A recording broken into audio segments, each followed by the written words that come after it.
106.7 Energy FM.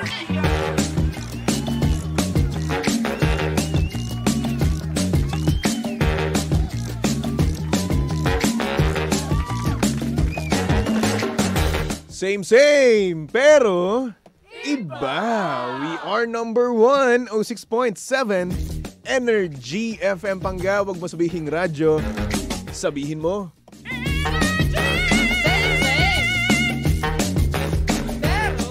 Good morning, Luzon, Visayas at Mindanao, Metro and Mega Manila. Siyempre, good morning din sa napakaganda, napaka-sexy. Uy! Ulala! DJ Lindsay, good morning. Hello, good morning. Magandang morning po sa inyong lahat. Napakaganda mo ngayon. Ano meron? Umuulan? Umuulan? So kapag umuulan, napakaganda mo, ganun. Oy! Like super duper ultra mega ulan. Palagi Huay! Pero grabe ang lakas ng ulan kanina. Oo. Bumuho siya ng malala, bandang 4 yata o 3. Alam mo, madaling araw pa lang umuulan na. Kaya nga. Mga alas 12. Actually, hindi siya tumigil, Baby Tobs, Yes. mula gabi. Naalala Oo. ko kasi bandang alas 8, tapos na mag-basketball si Romel. Mm. Tapos, hindi siya nagdala ng sasakyan dahil nag-enjoy siyang motor, Oo. mga angkas-angkas. Mm-mm. Ganyan. Ang nangyari, ayan, Inulan. sabi ko, umulan, paano ka uuwi? Alam mo yung nasermonan pa. Oo. Yun nga. So, Pero yun gabi nga. pa lang umuulan na. Kaya nga naman, ang dami ng mga school ngayon na talagang nagdeklara na walang pasok. No? Ay, true ka dyan. Oo. Kaya ayun. Kanina kasi nung papunta ako dito, syempre, nag-grab tayo, di ba? Bawal Oo. tayo magmotor-motor ngayon. Kasi So, yung yun. masa-masa. Narinig ko nga na madami ng listahan, no? Na talaga nga namang nagdeklara na walang pasok ngayon. Oy, nako, speaking of mga listahan ng walang pasok, ito Mm. na nga, Baby Toby, ha? Dahil nga I care for everyone and I care Yan. for you, Pangga. Ay, oo, para nga naman, 'di ba? Hindi sayang yung effort mo, no. Minsan kasi nangyayari doon, DJ Lindsay, Oo. nasa school na sila, saka lang nila malalaman na nagdeklara na walang pasok. Cancelled pala. Oo, cancel. O, ito na ha, ang sabi po ng mga syudad ninyo, ito galing na sa mga LGUs ninyo. Mga walang pasok po ang cities ng Malabon, Quezon, Manila, Caloocan City, Pasig City, San Juan City, Navotas City, Marikina City, nandyan din wala na ring pasok sa Taguig City, Mandaluyong City, Pasay City, Las Piñas, Pateros, Muntinlupa at Parañaque. Wala na po kayong pasok. Ganyan din, kasama na dyan, nabanggit ko na yung San Juan at saka Manila, wala nang pasok. At nag-uulat, Lindsay. Ay, asan na? Hindi kasi grabe na nga yung ulan, yung ibang mga Oo. areas dito. Ayan anong tawag dito, meron ng mga baha-baha na sa Rizal Avenue, Blumentritt Ayun na Road. nga. Mabaha na po dyan. Grabe na ngayon, no. Talagang eto ang tanong ko. Ito ba ay habagat lang or may bagyo tayo ngayon? Magandang tanong po yan. Weather update. Magandang tanong po yan, no? DJ Baby Toby, no? Pero ayon po dito sa amin sa hindi ka magiging member ng Pag-asa. Hindi nga, ang sabi po ng Pag-asa, southwest monsoon lang po yan o hanging habagat. Hanging habagat lang. Yan din ang nabalitaan ko kay Jimbo.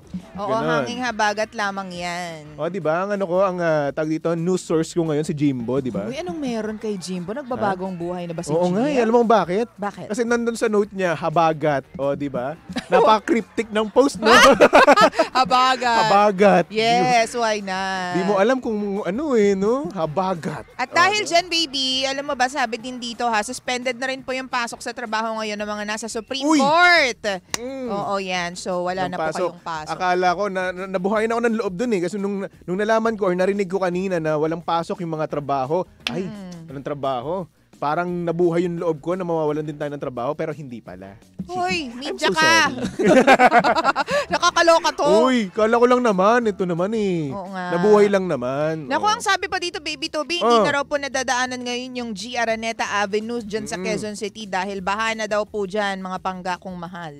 Uy, grabe naman. Prepared ka ngayon, no? Yes. Grabe nag-research, Ito ha? pa umaapaw na po yung Angat Dam kaninang umaga pa. Sa Wala Cavite. lang update ngayon eh. May update ka sa Cavite? Wala eh. Sandali lang po mga Hindi nga, pero yung Angat Dam kasi mas maraming affected yun. Dun sa part na yun. Tama ka Kaya, dyan, DJ Lindsay. Troy. Kaya naman mga panggana sa mga panggana natin dyan na papasok ng trabaho, no? Kasi nga naman, medyo waterproof tayo, di ba? Troy. Tayo ay magdadala ng payong, okay? At syempre, kapote, wag natin kakalimutan yan. Yung kapote na kasya sa buong katawan natin. Hindi dun lang sa... isa-isang parte ng katawan, ha? Uy, anong kapote Oo. yun? Grabe ka O yung naman kapote dyan. sa paa, baka si mamaya, di ba? Yung sa paa lang yung dalhin nila. Hindi kasi may mga mamahali na sapatos. Oo. So, kaya nilalagyan talaga nila ng Tama. kapote yan. Kaya nga, sinasabi ko ngayon, di ba, wag sa parte lang or sa isang parte lang ng katawan nyo kasya yung kapote. Sa buong katawan. So true. Okay? Oo, yung tipong hindi Mabubutas. mababasa yung bumbunan mo. Yung bumbunan kasi yung naisip ko agad. Ba't mabubutas? Hindi, mababasa yung bumbunan. Kanina, butas na yung sasabihin mo eh. Bumbunan, hindi butas. Ba't Ay, ka na hindi ngayon alam ng sasabihin ko? Nangunguna Ayun ka. lang dinig ko eh. Ay, nako, yung pandinig Ito mo eh. talaga. Okay, sige na, kami na naman mali. Oo na. Oo. Ako na naman. Ano bang problema natin dyan? Eto na nga, DJ Lindsay, yung ating sender ngayon, no? Hmm. Ay may boyfriend. Ay, pa. Sana all, no? Ganda. Tapos itong boyfriend niya, ginigising daw siya para lang kumain. Ay, sweet. Diba, napaka-sweet nga naman. May ulam no? naman. May ulam, syempre. May ulam. Nagluto eh. Ay, ang taray. Diba? So ngayon, nag-overthink daw siya na baka mamaya nga since bago lang daw sila sa kanilang relasyon, no? Eh baka ngayon lang daw to, sa honeymoon phase lang daw. Nag-overthink na siya. Oo. Syempre. Diba, lahat naman kasi, no? Lahat Oo. naman kasi magbabago. At eto nga, siguro tong lalaking to, no? Sa una, pinapakita niya sa'yo yung mga sweetness, diba? Kikiligin ka pa dyan, diba? Pero pagdating ng panahon, no, mabubuisit ka rin naman dahil ginigising ka niya. O, hindi naman. Hindi, dadating din yung panahon na ganun. Oo. So, pag siguro pagod na pagod. Oo. Pero parang you'll never get tired of, yung accepting mga affection from your loved one. Ako, parang feeling ko hindi. Ay, hindi. Parang ililook forward ko na siya, na ganito siya eh. So, alam ko nagigisingin niya ako. Ikaw ba? Ako, Mabibuisit ka sa hindi. mata talaga Hindi ugali ako mo. mabubuisit. Wow! Hindi. Ginudge ka, hinusgahan ka agad ako, no? Nag-assume lang ako. Ako nagsabi lang naman ako ng opinion na pwedeng mangyari, Hindi di ba? kasi, yun Kanina, yung tapos sabi ngayon, mo inassume mo eh. kaagad na ako ay mabubuisit Hindi, kaya ako. nga kita tinatanong. Ganon. Tanong yun. Hindi kanina sinabi mo na eh, mabubuisit ako eh, ganun eh. Tinatanong ko, Napakasama akong tao, ganun Hindi ka kagad kasi eh. nakikinig. Mabubuisit ka, no? Nako, ganyan kasi Ganyan. kayo mga babae. Ano nga, sumagot ka kasi. Sumagot na ako. Sabi ko, hindi ako mabubuisit. Bakit? Kasi mahal ko yun eh.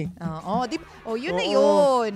Mahal ko yun eh, ginagawa niya sa akin yun. So, dapat i-appreciate natin, di ba? Kahit na napakalit lang na True. effort na yan, di ba? Totoo yan. Kahit na napakaliit, kahit na sabihin natin na mag-prepare lang ng shower natin o abutan tayo ng sabon, di ba? Kahit hindi natin tinatanong, di ba? Totoo. Ayun, okay yun. That's effort, no? Yung pag-charge nga lang ng cellphone mo Yes. Alam mo, may mga gestures kasi na ang ibig sabihin ay I love you. Pero hindi direktang sinasabi sa atin na mahal kita. O sige nga, ito, pag-usapan natin yan. Ano ba yung mga gestures na yan na sinasabi mong I love you, pero kahit walang word na I love you? Good morning, mag-ingat ka today. Yan. 'Di ba? Nasaan ka na? Dala mo ba yung payong mo? Yun yung mga bagay na hindi direktang sinasabi sa iyo na mahal ka, pero by the act of it, Yes. ramdam mo na mahal ka. Yung pag-charge ng cellphone mo kahit hindi mo sabihin. Yung paglalagay ng tubig dun sa tubigan mo kahit hindi mo sabihin. Tama. Ikaw ba? Ako, pag binigay ko yung balat ko sa kanya, Anong balat? balat ng manok, Ah. fried chicken. Kasi siyempre, di ba, Ay, isipin lakas mo, makabasya at saka popoy. isipin mo, balat yun ng manok. Napakasarap nun. Andun lahat ng sarap, di ba? Oo. Simula bata ka pa lang, sarap na sa balat ng manok. Ah. Ngayon, to give you that balat, no? Oo, that part. That part, no? Ay The talaga nga yummiest naman, part of the I chicken. love you so much to the moon and back, ganun. Bilan mo na lang siya ng chicken skin. Hindi, iba pa rin. Eto, Diba? ewan ko ako lang ba? Or kayo rin na parang iba yung chicken skin kumpara kapag kinukuha mo siya sa manok mismo. Para kasing Sa fried tuwalya chicken. na yung mga chicken skin. Diba? Nabibili ngay charing. Masarap siya, oo. Pero parang may kakaiba, 'di ba? Na parang ay hindi ito yung experience ko sa Oo. chicken skin. Masarap ang chicken Masarap skin. naman talaga. Pero parang may iba. Ganun yung feel sa akin. Oo. Ano pa ba? Ako kasi may ugali ako na hindi ako kumakain ng seafood na madaming mga balatan pa. Ayun pa, isa. Oo. Yun. Yung halimbawa, yung shrimp, di ba? Oo. Ang daming bago mo makuha yung laman at bago ka mabusog. Diyos ko, pagod ka na. Kaya nga naman. I seldom eat mga, anong tawag doon? Mm. Hipon. Tsaka Mm-mm. mga sugpo. Pero simula nung naging kami ni Romel, nakakakain na ako kasi Pinagbabalat ka lagi niya. niya akong pinagbabalat. Oh, di ba? Oh, yun! Acts of service. Oh. Simple gesture yun na Oo. paraan niya nang nagsasabi at pinaparamdam sa akin na mahal niya ako without Mm-mm. saying mahal niya ako. Oh, ganyan din ang nanay ko, di ba? At minsan yung kapatid ko, oo. Ano pa? Pagluluto. Yun pa, isa pagluluto, di ba? Paglalaban ng damit mo. Pagtatapon ng basura. Oo. Oh, bakit parang ano? Tama naman. Kasi Oh. sinusunod ka niya. Oo. Kasi alam niyang inis ka. Diba? Ba't parang hindi ka umuo kagad? Hindi naman. Hindi, naisip ko lang. Basta yung pagbibigay ng service sa'yo, pagmamahal yun. Yes. At syempre, hindi lang naman basta-basta service, no? Kumbaga, pagkakamusta rin, di ba? How was your day? True. Diba? That's I love you rin. I love you. Oo. Kahit nasabihin natin, hindi man word na I love you, no? Yung kamusta ka, di ba? Kamusta araw mo, di ba? Bigyan ka ng 10,000 nang Oh, wala yun. kang tatanong-tanong. Oh, bigyan ka ng PS5, di ba? Kamusta ka? Ito 10,000. Di ba? Di ba? Eto pa, isa, no? Oo. Paghandaan ka ng baon. Ay, totoo. Oo. Alam mo, iniisip ko yan eh. Kapag nagkaroon ako ng sabihin natin misis, no? Tapos papasok sa trabaho, Ba't misis no? pa, hindi jowa? Misis na agad. Misis agad? Oo. Advance. Siyempre, Oo. di ba? So anyway, ayun na nga, di ba? Ang mangyayari niyan, papasok ko ng trabaho, di ba? Tapos, sabihin niya sa akin, "Uy, love, eto na yung ano mo. Ito na yung baon mo." Baon mo. Fairness. Tapos may note pa sa loob. Oo, di ba? I love you, enjoy your day, mga ganyan. Di ba, have a nice day. O, okay lang yan kung medyo buraot sa work. Di ba yung mga ganun? Ang sarap nun sa feeling. At the same time, na naman motivate ka talaga magtrabaho ng magtrabaho, di ba? Pero maybe, Toby, hindi lahat ng pagsasabi ng I love you is sweet, ha? May mga pagkakataon din na pagalit. Ay, oo. Lalo na kapag meron kang hindi ginagawang maganda at gusto kanyang itama. 'Di ba? May Tama ka pagkakataon din na sinasabihan ka ng I love you nang hindi mo nararamdaman. Just because medyo negative yung impact sa'yo. Oo. Halimbawa, maghapon ka ng nagsusugal. Oh, nagsusugal. Yung mga nagsusugal dyan. Oh. May pinapatamaan ka ba? Hindi, wala. Oh, wala pala eh. Naisip ko lang. Mabuti nang malinaw Kasi tayo. may mga, sige, kahit di nasugal, yung mga addicted sa lahat, yung mga addicted sa kung anumang bagay dyan, mga Sa paglalaro, pagsusugal, pag-iinom. Diba? Bukod sa naaapektuhan kasi yung pamilya ninyo, syempre ayaw din ng asawa mo na malulung ka na dyan forever and ever. Kasi syempre, more than anyone, ikaw naman yung maaapektuhan dyan eh. Tama. Yung asawa mo, di naman siya nagsusugal, hindi rin siya na-addict sa kung saan. Diba? Okay lang siya. Lalo na kung may sarili siyang trabaho. Pero ikaw, kapag tinatama ka ng partner mo, ng asawa mo, dapat hindi mo yun i-take negatively. Yes. It's her way or his way of saying I love you. Medyo iba lang yung impact yung dating sa'yo. Tama. Negative lang yung dating sa'yo. Oh, Diba? yung pala yun. Hindi nga, ikaw ba, paano mo dati pinaramdam dun sa significant other mo na I love you, pero negative yung dating sa kanya? Imbis na i-appreciate niya, nag-away kayo, but you only meant well nung time na yon. Alam mo, nakalimutan ko na kasi eh. Alam ko meron akong ginawang ganyan. Kainis to. Nakalimutan ko na eh. Kasi syempre, di ba, nagkaroon din naman ako ng basta alam mo naman yung story ako, di ba? So yun, ang nangyari, basta nakalimutan ko Ako na. may naisip ako. Ano yun? Yung pag-stay up late mo, O yun. para lang makasabay dun sa time zone niya. Oo, yun Oh, pa. I love you yun, ha? Oo, yun pa isa, di ba? Experience ko na yun. Ang hirap kaya. O hindi man kaya puntahan mo kahit na napakalayo man. Ay, oo. Diba? Ultimate yan. Ultimate yan. Hindi rason ang distansya, di ba? Oo. Para sa taong mahal na mahal mo at gustong gusto mong mapuntahan, makita. Biruin mo, hindi mo alam kung anong dadatnan mo dun. Di ba? Oo. Hindi mo rin alam kung makikita mo siya o hindi, di ba? Yan nga. Oo. Hindi mo alam kung kamukha niyo yung picture tsaka yung video. Uy, nauuso na naman yan, ha? Oo. Di mo alam kung ito ba yung eksaktong makikita mo in life. Eh Di kasi ba? nga In real naman, life. ano ngayon, social media, puro na filter eh, di Di ba? ba? So, Kaya ayun. kung ako sa inyo, kapag pinuntahan kayo ng taong sinasabing mahal kayo, mahal talaga kayo niyan. Oo. Kahit na napakalayo. Meron pa ilang oras na nagbabiyahe para lang Di ba? tapos hindi niya makikita yung mahal niya. Ayun lang, masakit. Sakit yun ah. Oo, sobrang sakit, di ba? Oo. Tapos ang mangyayari pa dyan, no? Hindi na-appreciate. Yung tipong gagawin niya pang parang kabilang barangay lang, yung layo ng bahay nyo, makita ka lang, di ba? Totoo. Di ba, no, Lindsay? Oo naman. Yung Ate Polo, parang ginagawa ko lang kubaw. Ikaw ba yung... Ako? Oy! Oy! Quiet. Yung Energy FM. Siyempre, Energy you love your FM. job. Oo, kasi nga naman, ang layo nga rin naman talaga ng Cavite, di ba? Oh. 3 hours ang biyahe ko dito. Eto sa ano, ilang hours? Uy! 6, 7? Ay, ay, Ay! Ano ba? Hindi. Kumaingay. May plano kasi kami mag-Japan. Oo, yun. Japan. Ayun. Yun naman kasi, kung ano pa masabi ko So, dito. ikaw na sender ni Toby, pasalamat ka nga. Alam mo yung pinoproblema mo, hinahangad ng ibang babae yan. Oo, ha? Diba? O yung kinaka-overthinkan mo, matagal pa yan. Yes, magbabago kayo. Pero hindi naman yung sobrang grabing bago naman, di ba? Andyan pa rin yung effort. Siguro mangyayari lang dyan, magbabago yung time, di ba? Yung, siguro yung effort, mababawasan ng konti. Kasi nga naman, busy kayo pare-parehas. Pero andun pa rin yan, di ba? At saka, oo, tama yan. I-enjoy mo na lang while it's still there. Diba? While it lasts, sabi nga nila. Tsaka isipin mo, no? Eto, nandito pa kayo sa phase na, kunwari ito yung Honeymoon level 1, stage di ba? Oo. Honeymoon phase pa lang yan. Diyan pa lang yung sweet kinemerot na yan. Pero dadating din kayo sa level na kung saan, puro problema, di ba? Mababawasan yung effort, di ba? Diba? Tapos pag nalampasan nyo yung ano na yan, yung stage na yan, no? Ay, anak ko, ang sarap-sarap na. Alam mo, pagtitibayin kayo ng panahon. Talagang normal yan sa mga bagong magjojowa. Yung una pa lang, honeymoon stage. Tapos biglang may parts na magkakasawaan kayo, magkakainisan kayo, magkakaproblema. Pero pag nadaanan nyo yan, mas... Alam mo yun, stronger kayo together. Yes. And iba na yung pagmamahal ninyo sa isa't isa. May respeto na tsaka may tiwala na. Tama. Di ba? Kaya ang dami. Alam mo talagang ang goals talaga para sa akin is yung kahit matanda na kayo, magkasama pa rin kayo. Oo, andun pa rin. Tapos Alam mo, holding hands pa rin kayo. ang dami ko nakikita ngayon sa TikTok, ha? Mga matatanda na, tapos hinaharana pa nung lalaki yung asawa nila na naka-wheelchair, by the way, ha? Di ba? Yun yung ultimate goals para Through sa the akin. years yung kinanta pa.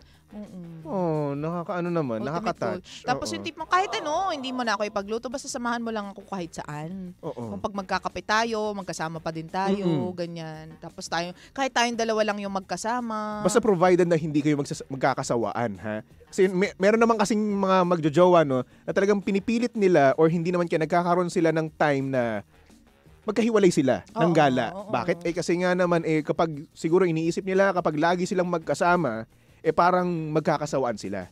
Ako dati ganun ako. Inaamin ko, ha. Ayaw Nung mo nang ano, laging kasama? nung una, ayoko ng kaklase ko yung kano ko. Magiging jowa ko. Kaano? Oo, jowa. Jowa. Okay, Jowa. okay. Good boy, okay? Hindi, ano ko lang. Pero yun na nga, no? Okay. Ayoko nang maging jowa yung kaklase ko. Bakit? Kasi kapag naghiwalay kami, no? At nag-away, wag na muna nang hiwalay. Away. 'Di ba? Siyempre, magte-take ng sides 'yan. Damay buong classroom. Oo, damay buong classroom 'yan. Gusto mo yun? Isipin mo yung mga tropa niya, na tropa mo din dapat, no? Mapupunta sa kanya. 'Di ba? Tapos yung tropa mo naman, dapat tropa niya, mapupunta naman sa iyo. True. 'Di ba? So magkakaroon ng hati, 'di ba? Oo. Tapos darating to the point na pag naghiwalay nga kayo, no? Ang mangyayari niyan, watak-watak na kayo.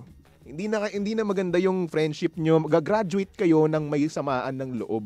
Tsaka umay din kasi, factor pag kaklase mo na jowa mo pa.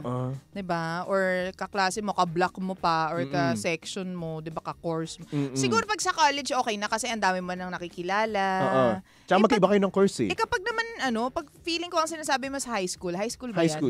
High school, Diyos ko, ano pa yan? Mga sweet-sweetan, galore pa yan. Mga ligawan moments. Ako ayoko talaga nun eh. Okay lang siguro kung kung magkaiba kami ng section, 'di ba?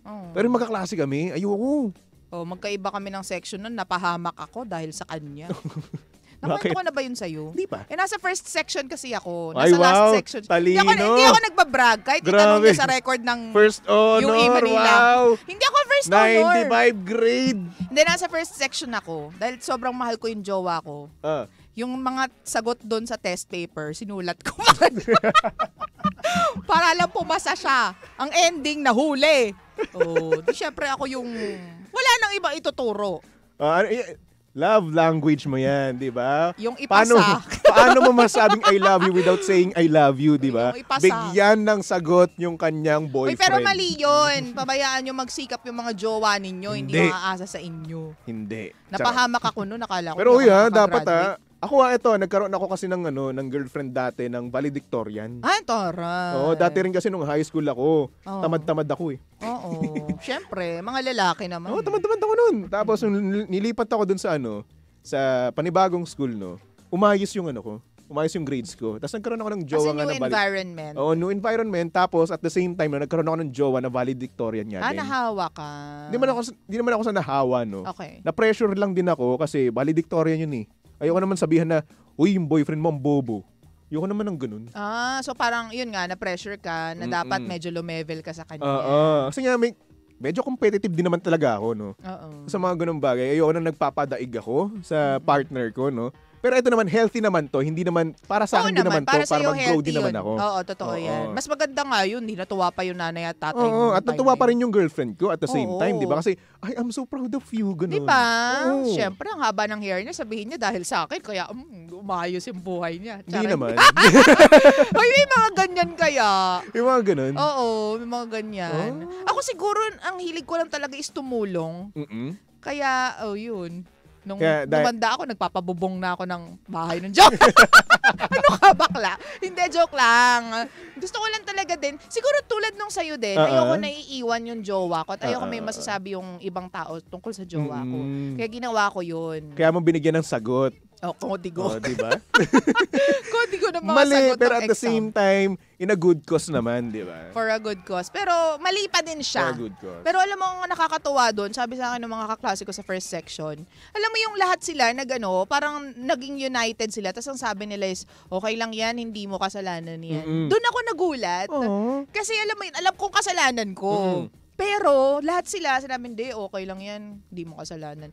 Yun, alam mo yun, natouch ako ng time na yun, na tipong hindi lang pala puro talino dito sa part na to. May puso din talaga, mas naiintindihan ka ng mga tao. Or baka naisip nila na mas kailangan nung jowa mo talaga.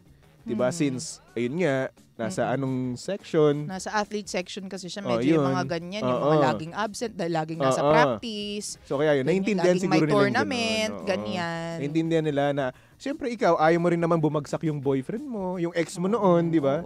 So ayun, binigyan mo. Napasama nga lang. Napasama. Pero hindi ko na inulit-ulit. Dapat inulit mo pa. Ayoko na. Ba't pa na bagong style naman? Nagkaroon ako ng ibang jowa kinabukas. Iba talaga ang Lindsay mo. Iba naman ang style ko doon sa isang jowa ko na medyo mahina din. Nagre-recitation, nasa likod ako. Anong past tense ng ganito? Sabihin mo ano? Ako yung nasa likod. Ganun ako magmahal. Diyos ko, dapat pala nag-jowa ako ng matalinong kaklase. Baka ako lang yung ganun. O baka may mga lang. ganyan din. Yung alam mo, ipapahamak yung sarili niya para alam siguro, pumasa yung jowa kasi niya. nga naman, di ba kapag high school ka, di ba, ang gagawin mo talaga doon eto dapat ganito tayo. Solid dapat tayo. Ayaw mo syempre na maiiwan yung dapat yung jowa. lalo na pag graduating kayo, di ba? Dapat graduate tayo parehas para relationship goals. Di ba? Tapos ayun, days later, naghiwalay din sila. Uy, grabe naman yung days later. Di months later. Pero naghiwalay pa din. Sa bagay, hindi naman din kami. Hoy, pero minahal ko ng matagal yun at minahal niya rin ako ng matagal. Hindi niya nga lang ako pinili. Ang sakit. Pero okay lang. Those are the days. Past is past. Pero ngayon naman, ikakasal ka na. Oo. Nasa mas mabuting kamay ka na ngayon. Ako rin gumagawa ng report. Charing lang. Joke lang. Grabe Iba ka naman. talaga. Grabe, hindi. Siyempre, kapag mahal mo ang isang tao, kahit hindi niya hingin, ibibigay mo yan, Toby, di ba? Tama. Gusto mo kasi mapabuti yung jowa mo o yung partner mo, yung mahal mo. Kung may cravings siya, ibigay mo, di ba? Kahit hindi niya hinihingi sa'yo, Oo. ibigay mo kung may cravings. Pag boring, awayin mo para may Wag thrill. naman ganun. Uy, may thrill kaya yun. Hindi, wala. Wala. Ayoko nun. Aba, ikaw, Anyway. minsan taruan kita para maging jowa ng maayos. Hoy. Wag ganun. Anyway, mga pangga, susunod na napakaganda, napaka-sexy. DJ Lansay! Para sa programang Lihim ng Liham. And of course, nakasama mo takalandian ang hot baby boy ng radyo. walang iba kung hindi si Baby Toby. At syempre si Baby Toby ay pwede yung stalk at i-follow sa lahat ng kanyang social media accounts. Hanapin nyo lang Baby Toby 1067. Okay? Okay! So for our next song, here's a song from my kamuka. Uy! Yes, Zac Efron. That's me. Rewrite the Stars. Tumuntok lang dito sa estasyong same pero iba. We are number 1, 06.7 Energy FM Pangga. Huwag mo sabihing radyo. Sabihin mo. Energy! You know I want you. It's not a secret I try.